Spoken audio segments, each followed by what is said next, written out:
Alright, so I'm back and I haven't made any changes. We're still working in the same exact scene. Alright, so we were talking about, at the end of the previous video, we talked about how we need some kind of light to come off of the flame and pretty much light up this flamethrower to make it look, to complete the lighting in the scene. So to do that, we'll use a point light. Let's go back to the first frame of the animation here and let's go to primitive, light. I will get ourselves a point light. Close the PPG. We need to place this point light in front of the actual flamethrower. So let's take it and let's place it in the Z-axis. Let's place it about 10 units. Will work out pretty good right there. And let's take it in the Y. And actually the Y is pretty good. I'm not going to move it up or down. It's pretty good right there. Okay. The next thing we need to do is scale it up. So let's scale this guy up pretty big.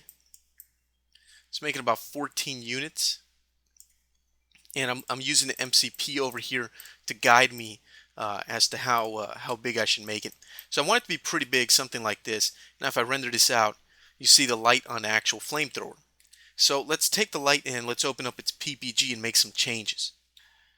Okay, for the color, let's take the color here and let's change some values here.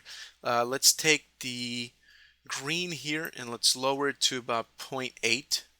And let's take the blue channel and let's lower that to about 0.4. Something like 0.4 work out good to get this nice orange type of light. And let's take the intensity and we're going to increase that. But first, let's go down here and give this light some fall off. So let's turn on light fall off here. Let's also enable shadows and knock the umbra all the way down like this. So we have shadows, we have the umbra all the way down. Now, since we have light fall off, if I go ahead and I render this out, you'll notice the light pretty much is not visible. That's because my intensity is so low. So let's take the intensity and put it up to something ridiculous, like 2000. And that should work pretty good. Now let's render this out. And now you can start to see the light from the fire, from the make-believe fire here, showing itself on the actual gun. We can see the light effect right here, which is great. And if we turn shadows off, we'll see the light more, which looks pretty good. And actually, I think I'm going to stick with that because turning shadows on, although it's more realistic, it blocks a lot of that nice hot light coming from the flame. So I'm going to turn shadows off, which I think looks better. Okay, so let's close this. All right. Okay, so we're almost there. We're almost there. We still have to make some changes to this though. You're going to notice that when we hit play, the particles start to fire off from here, from the actual flamethrower, and the torch is actually not playing. That's because we disabled it earlier. What I want is for the torch to first turn on, stay on for a little while, and then somebody squeezes the trigger from this thing and the flames start to shoot out. So the torch turns on first, and then the flames come out. Right now, both the flames and the torch are going off at the same time, which is obviously no good. So what can we do to circumvent that problem? Well, it's pretty easy. What we'll do is we'll animate the actual firing of the flame particles here so that the flame starts off after the torch. So that's what we're going to do.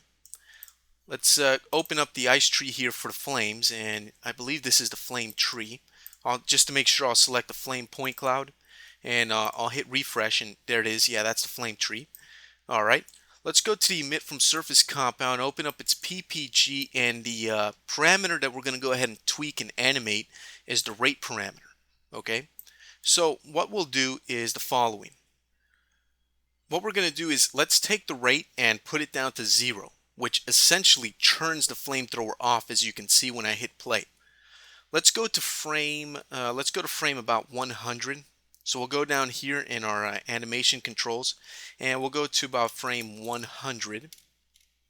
And right here, we're going to click on this little green icon, which will keyframe the rate at 0 at that frame. Okay. Then what we're going to do, we'll go to frame about, let's go 30 frames into the future. So we're going to end up going to about frame 130. And at this point, we're going to go ahead and have this rate reach 1,000, a rate of 1,000 particles per second. And we'll click on the little green icon to keyframe it right there. So essentially, watch what happens. Down here, the animation is going to play, and at frame 100, particles shoot out. So there we go. So basically, at frame 100, somebody just squeezed the trigger from this flamethrower, and now this thing is shooting napalm all over the place. Okay, perfect. So we got the animation set up, the timing and the animation set up for the actual flame. Now, for the flame torch is still turned off. That's why when we hit play, nothing happens. So what we'll do is we'll open up an Explorer by hitting 8 on the keyboard. And what we want to do is go down here and select the ignition point cloud. That's why it's so important to name all the assets in your scene. So it makes it much easier later. Close the Explorer. Now with the ignition point cloud selected, let's go back to the ice tree and hit the refresh button. Here's our ice tree for the ignition. Let's open up the emit from surface compound. Remember, we turned off the enable parameter. Let's enable it again. And now if we go ahead and go back to the first frame of the animation, hit play, our little torch turns on. So there's our torch. Our torch is back. Awesome. So if we render it out, there it is. Okay, great. So there's our little torch. It's turned on and it's working. So now, at about frame 100, there it is. The flames are now shooting out. Cool. But we still have a problem. If we go back to the first frame and we play a little bit and we stop it before the flames shoot out and we render out this flamethrower gun, you notice the light from the flames is turned on. That's no good. We need this light to turn on or off based on the flame. So this is pretty easy. I'm just gonna go ahead and keyframe animate this by hand very easily. Okay, so let's take this point light and let's hit enter to open up its PPG. I should really name this light. Let's call it flame light.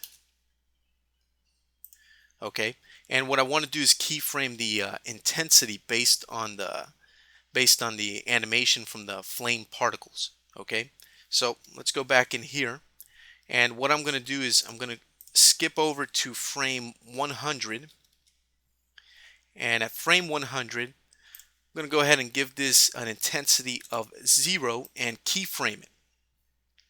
Okay, we'll hit play a little bit here. Let me move this out of the way and let me zoom out. And I'll play frame by frame by using the arrow keys on the keyboard. And about here, I'm not going to wait until the emission is complete. About right here, I guess that's frame 126. I'm going to go ahead and put this back to 2000 again, the way it was before, and keyframe it there. Okay? So now if we go back, play a little bit before the flame shoots out, render this out, the flame light is not turned on, which is good. Okay? If I play this a little bit, the flame shoots out. Now if I render this out, you'll see now the flame light is turned on. So it coincides with the emission of our particles, which is good. Okay. Now if we render this out right here, here we have our little blue light that we placed there. So the little blue light is doing its job. We'll also notice another problem here. If we render out the front of this barrel, our emitter is rendering out. We don't want that to happen. So how do we fix that? Well, it's pretty easy. Let's go ahead and select the actual flame emitter, and let's hit F3 to open up a floating explorer. Let's click on the little visibility parameter here and hit enter to open up its PPG. We'll turn off the render visibility of this object. So now if we render this out, you'll notice that object no longer renders out. However, if we hit play, that doesn't affect the emission of our particle simulation, which is great. Let's go back to the first frame in the animation. Let's take the disk emitter here for the ignition torch, and let's do the same thing. Hit F3, open up the visibility PPG, and turn render visibility off. That way this guy doesn't render down here either, as you can see. And again, just like with the flames, turning off its render visibility won't affect the rendering of the actual particles. So you get the best of both worlds. Fantastic. Okay, let's keep moving along here. Now, I have another problem. And my problem is that this light is actually affecting this point cloud and it's affecting my flame point cloud. I don't want that to happen. I just want this light here to affect the actual gun right here. So how can I do that? Normally what you do is you use light association and XSI to control what objects are affected by the lights in your scene. Unfortunately, we can't do that using this point cloud and volume shaders that we added to it. So what's a workaround to get around that limitation, around that problem? Well, it's pretty easy. We can use the actual shader itself. So let's go ahead and do that. If we open up the render tree here for the flames, and we open up the particle renderer parameter compound, if we go to volume rendering, we get these settings here to control how this renders, but there's a problem. We don't have access to a list of lights that we can restrict for this particle cloud. So what am I talking about? Well, let's close this. Now let's close the render tree. Let's go back in here and let's select the torch particle cloud right there, and let's hit 7 to open up its render tree. We're using the particle volume cloud node here, and the particle volume cloud, if you remember, is a little bit harder to set up because it has so many parameters. And if we open that, that node, you'll see that we have tons and tons of tabs with tons and tons of parameters. If we go to shading, for example, we have this lights list parameter set here, which isn't available to us using the particle renderer node or compound that's being used with the flames. So, how do we have access to this with the flames? Well, we'll see in a moment. Right now, let's work on this guy right here. Okay, what we want to do is make sure that we have this parameter turned on, which says restrict illumination lights. In here, we have an empty list. What we want to do is add to this list the lights that we want to affect this particle cloud. Any lights that are not in this list that exist in our scene will not affect the particle cloud. Basically, they'll ignore each other almost as if though they didn't, almost as if they couldn't see each other, which is a good thing in this case because I want the torch light or the torch particles to only be affected by the torch light that's right here. So let's click on pick item, and we don't see an ignition light here. So let's go ahead and select ignition light, which is this one right here, and let's rename it. This is why it's always good to name your stuff. Very important. So we'll call it ignition light. Let's open up the particle volume cloud node, and down here we'll click on pick item, and we'll see a list of all the lights in our scene. We don't want these infinite lights. What we want is this ignition light. So we'll select it, right click out here, and you'll see ignition light is now in the list. With this parameter checked on, what this means is that this particle cloud here, which is the ignition torch, will only be affected by this light here. So all these infinite lights, this big point light we created here for the flame, will not affect our point cloud here for the torch, which is exactly what we want. And it helps to render out faster because the less lights that are affecting your particles, the faster you render. Just a quick rule of thumb and a nice little optimization technique. Okay, well, we have a problem here because if we go back to this flame, if we hit refresh, we don't have that parameter available to us through the particle renderer cloud here. If we go over here to the preset manager, right now what we're using is the particle renderer, which is this node here. This node is designed to make things a lot easier for artists to come in and use the particle volume shader. The one that we used for the torch, however, was this node here, the particle volume, which is more difficult to use, but it gives you access to that list of restricted lights, while this one doesn't. So how do we get around that problem? Easy. If we go over here and hover over the particle renderer compound, we'll notice we get this little E icon. If we open that up, we have access to inside the compound. And inside the compound, you'll notice that we have, guess who? This particle volume cloud node. So if we open up this particle volume cloud node, its PPG comes up. Oh, and guess what? Here's the shading tab, and here's the list of restricted lights, just like the other node had for the torch. So we have access to it deep inside the compound. So now that we found it, what we need to do is place a light here. but we don't have a light to place. See, the problem is we don't want this point light here, this big one for the flames, to affect any of the particles in our scene. Well, we've already done that with the torch, but how can we do that with this flame cloud? If we place this light into this list, we're going to have ourselves a problem. The light is going to affect the particles. So how can we get around this problem? Well, here's a little trick, a little workaround that you can use. If we go to primitive and create a new light, let's say a new point light, and we can take this point light and place it anywhere in our scene. It really doesn't matter. I'll just place it up here just to keep things organized. Maybe I'll scale it a little bit more so it's easier to see. Okay, let me hit enter to open up its PPG, and I'm going to rename it. I'm going to call this the no use light, because this light has absolutely no use. What we're going to do is we're going to turn off its specular, its diffuse. We're going to take its intensity down to 0 as well. So now this light, even though it exists in our scene, it doesn't affect anything in our scene because we essentially turned it off. What I want to do, let's go back and take the flames, hit 7 to open up the render tree. Let's go back into the particle renderer compound by clicking on the E icon. And if we zoom in here and open up the particle volume cloud shader, let's go back to the restrict illumination lights list, and that's under the shading tab up here.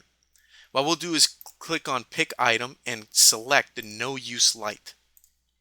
So now these flame particles will only be affected by the no use light, which means that this flame light, this big one right here, will no longer affect our particles, which is exactly what we want.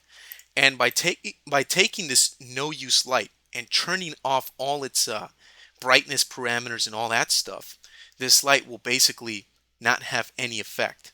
So it's a workaround to getting around that limitation of not being able to associate the lights with the particle cloud. Okay, so let's get out of this compound here, and actually we can just close that. So now if I render this out, the light that I created doesn't affect the particles here from the fire. It doesn't affect the torch, and it only affects the gun or any geometric objects in our scene. And this no use light is helping us to keep this flame from being affected by this light right here, which is exactly what we want. Okay, so we have our lights already set up. Okay, if we go back to the first frame of the animation, we do render region. The flame light's not affecting anything. Let's go to the first few frames here. The torch light is affecting right here our little torch, so we can see, which is perfect. And as soon as our flames pop out here, let's let them pop out. Let's let them simulate all the way through. Stop it about right there.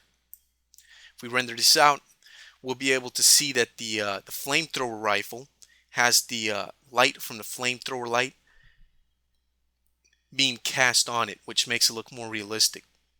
Okay, awesome. So our light setup is complete, and we are good to go. Okay, so this video has been going pretty long now, so I'm going to just end it here, and we'll do one more last video after this for the flamethrower, just to make any general tweaks and quality changes to the to our particle shaders here to get them to render well, and we'll do a little recap of everything that went on here.